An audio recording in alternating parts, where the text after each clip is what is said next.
Tampa. We gonna beat the dog. I can't wait to get our hands on fucking Baker Mayfield. I ain't gonna lie. But I ain't gonna lie. I can't wait to get our hands Baker on like that though. But I'm just ready for some get back. We long overdue for some get back. I can't stand that bitch Baker. And we should. I mean, that's what I was kind of referencing earlier, bro.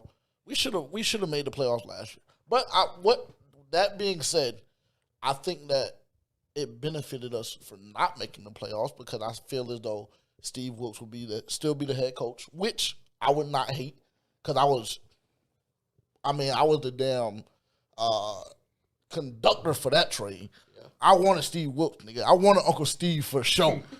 But so I don't have sources, but what I heard is they wanted Steve to sell a plan of who's going to be the future quarterback. You know who he wanted to be the quarterback? Who?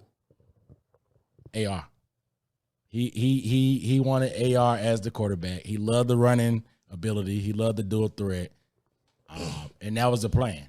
I think it was a solid plan. They didn't want Cam 2.0. No, I don't think it was that. I just think that and what they said, I don't think Frank had like coaches in the bag, but I think he had more connections, and I think that's what won it. Because I think the whole thing that, he sold him on a plan that he already had guys in agreement. No, he didn't. They had money to spend. Like you put that bag behind Steve Wilkes, he's gonna be able to get some guys. He may not get everybody like they got. I mean, because I don't see Steve pulling that coaching staff together, and I think that's why I'm comfortable with. I was pissed off about Steve not getting a job either, but if you're going to do him dirty like that, you have to blow a bag and go all out and get the entire coaching staff. Because this is an all-star coaching staff. Yeah, for sure. So on paper, like everything, what he did to make up for it is fine. So that's why I'm content with it. Steve, he fell as far forward as you can as a coordinator. You know what I'm saying? Like everybody knows it's like the coaching waiting, but they do anything they can to keep black coaches from doing whatever. That's real progressing. shit. But you don't. That's the most failing up position that you can get. You fail from getting a head coaching job, and you're a coordinator for the last coaching position that the only person that's pretty much getting hired as defensive coaches in the league right now. So, and he got a stupid personnel wise, like, bro, it's a fucking Lamborghini.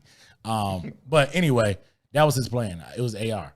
I just think it wasn't good enough. But like I said, I think we should have made the playoffs too. If we did make the playoffs, though, him still being the coach, what does that look like for you? I think we're in a way worse position, personnel wise, as a whole unit. Yeah, for sure, because a lot of the moves we made were because of guys like Deuce. Miles Sanders is on record saying that Deuce was the reason. DJ Chark just came out on record saying that Deuce was the part of the reason as well because their time in Detroit. I think people are sleeping on Deuce a lot. I mean, if you were out there today, you heard him barking. Oh, yeah. Very vocal. Like every time they break the huddle, you hear a bark. Yeah. And it's him barking. And I mean, Deuce is my guy, man. I love Deuce Staley, man. The energy, man, like the mentality, just everything, man. You could tell he really loves the game. He cares about the players, the teams. He's from around South Carolina, so I think a lot of the players coming were because of the type of coach Deuce is. Because I think everybody knows what type of dude he is, and you need those type of guys on your staff. I don't know if Steve would have got that. I don't know if Steve. I mean, he's not high energy, but there's that kind of stern guy like that. But I think Deuce just has a side to him as far as like I've had a coach like that. They be on your ass all the time, and you got that little slight fear of them. But you also know that like they gonna laugh and joke with you and kiki. They gonna mess with you. They gonna talk trash with you. They gonna get you riled up. They always gonna bring the energy, and you always gonna respect them. And you're not gonna. He may come at you crazy, but it's never gonna be out of pocket. Yeah, and it's coming from a place of love. And so you're not going game and love for you as an individual. And everybody can't get away with doing. Every coach can't get away with that. Everybody not buying that. Personalities is what. So I agree. I don't think we're in the same spot with Steve. But like I said, I think there's some multiverse out there where Steve Wilkes is the coach, AR is our quarterback, Eddy makes that field goal, we go to the playoffs.